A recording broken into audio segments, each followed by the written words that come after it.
पिछली कड़ी में हमने चंदवार एवं रणथंभौर के चौहानों द्वारा इल्तुतमिश से भयानक युद्ध करने एवं इल्तुतमिश द्वारा धोखे से चौहान राजाओं को मरवाए जाने की घटनाओं की चर्चा की थी। इस कड़ी में हम ग्वालियर के प्रतिहारों द्वारा इल्तुतमिश का प्रतिरोध करने की चर्चा करेंगे।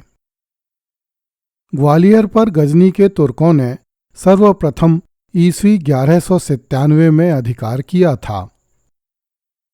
उस युद्ध का नेतृत्व मोहम्मद गौरी के सेनापति कुतुबुद्दीन ऐबक ने किया था, किंतु जब ईस्वी 1210 में कुतुबुद्दीन ऐबक की मृत्यु हो गई तथा आराम शाह ने स्वयं को दिल्ली सल्तनत का स्वामी घोषित कर दिया तथा इल्तुतमिश ने उसका विरोध किया, तो प्रतिहार वंशीय राजकुमार विग्रह ने इसे अपने लिए अच्छा अवसर देखकर ग्वालियर के दुर्ग पर अधिकार कर लिया। तब से ईस्वी 1232 तक यही प्रतिहार ग्वालियर पर शासन करते रहे। ईस्वी 1232 में शमसुद्दीन अर्थात इल्तुतमिश ने एक विशाल सेना लेकर ग्वालियर का दुर्ग घेर लिया। उसने अपने अनेक अमीरों एवं सेनापतियों को अपनी अपनी सेनाएं लेकर ग्वालियर पहुंचने के आदेश दिए। इस समय मलय वर्मन ग्वालियर का राजा था। उसने अपनी सेनाओं को ग्वालियर दुर्ग में केंद्रित कर लिया तथा बड़ी बहादुरी से मुस्लिम सेनाओं का सामना करता रहा।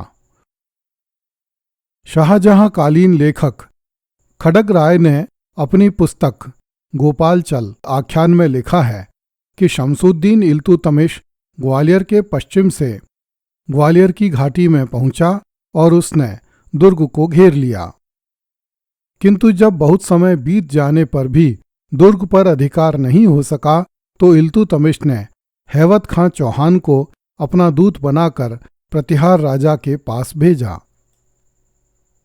दूत ने दुर्ग में प्रवेश करके राजा मलय वर्मन से भेंट की तथा उससे कहा कि सुल्तान चाहता है कि राजा अपनी पुत्री का विवाह सुल्तान के साथ कर दे तथा स्वयं आत्मसमर्पण कर दे। यदि राजा ऐसा करेगा तो घेरा उठा लिया जाएगा। राजा मलय वर्मन ने सुल्तान का प्रस्ताव अस्वीकार कर दिया। इससे नाराज होकर इल्तुतमिश ने अपनी सेनाओं को दुर्ग पर हमला बोलने के आदेश दिए। मुस्लिम सेना ने दुर्ग के सामने स्थान स्थान पर मचान बना लिए तथा उन मचानों पर चढ़कर दुर्ग पर पत्थर और तीर बरसाने लगे।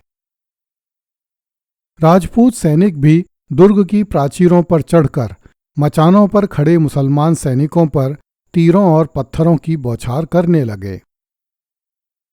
कई माह तक इसी प्रकार युद्ध चलता रहा, जिसमें दोनों ओर के सैनिक मारे जाते रहे। अंत में राजपूतों ने दुर्ग से बाहर निकलकर युद्ध करने का निश्चय किया। दुर्ग की स्त्रियों ने जौहर किया और राजा मलय देव अपने सैनिकों सहित दुर्ग से बाहर आकर लड़ने लगा। इस युद्ध में 5360 मुस्लिम सैनिक मारे गए, जबकि राजा मलय देव भी अपने 1500 सैनिकों सहित युद्ध क्षेत्र में काम आया।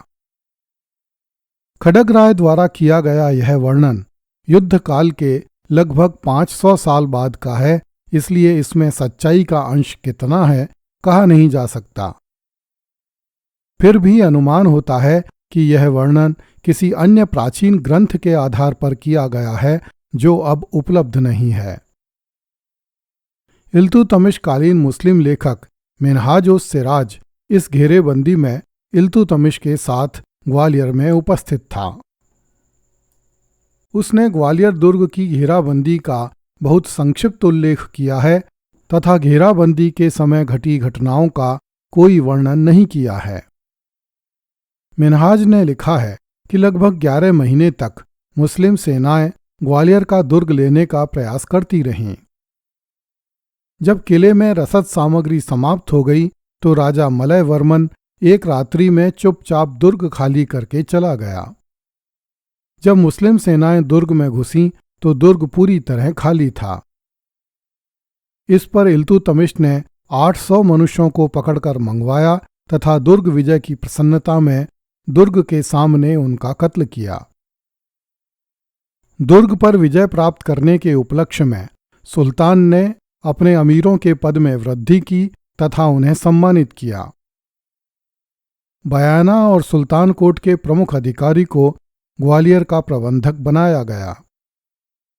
कन्नौज, महिर और महावन की सेनाएं उसके अधीन कर दी गईं ताकि कालिंजर और चंदेरी के हिंदू दुर्गपतियों के विरुद्ध कार्यवाही की जा सके। इसके बाद ईस्वी 1233 में सुल्तान इल्तुतमिश दिल्ली चला गया।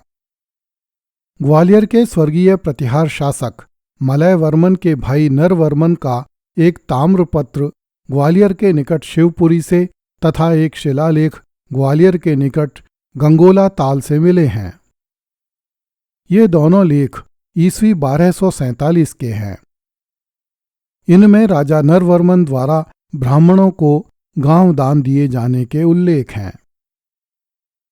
इन लेखों से सिद्ध होता है कि ग्वालियर का दुर्ग भले ही प्रतिहारों के हाथों से निकल गया था, किंतु उसके आसपास के क्षेत्र पर प्रतिहारों का अधिकार बना रहा था। हरिहर निवास द्विवेदी का मत है कि राजा मलय वर्मन के भाई नरवर्मन ने अपने भाई से विश्वासघात करके इल्तुतमिश का साथ दिया था, जिसके कारण सुल्तान ने कुछ समय तक गोपालचल अर्थात ग्वालियर उसके अधीन रहने दिया था।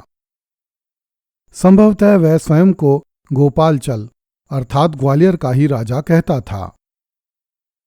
ईस्वी 1280 का एक शिलालेख चंदेल राजा वीरवर्मन का मिला है। इसमें भी एक ब्राह्मण को एक गांव दिए जाने का उल्लेख है तथा कहा गया है कि इस राजा ने गोपालगिरी अर्थात ग्वालियर के राजा हरिराज को जीता था। इस काल में दिल्ली सल्तनत पर बलबन का शासन था।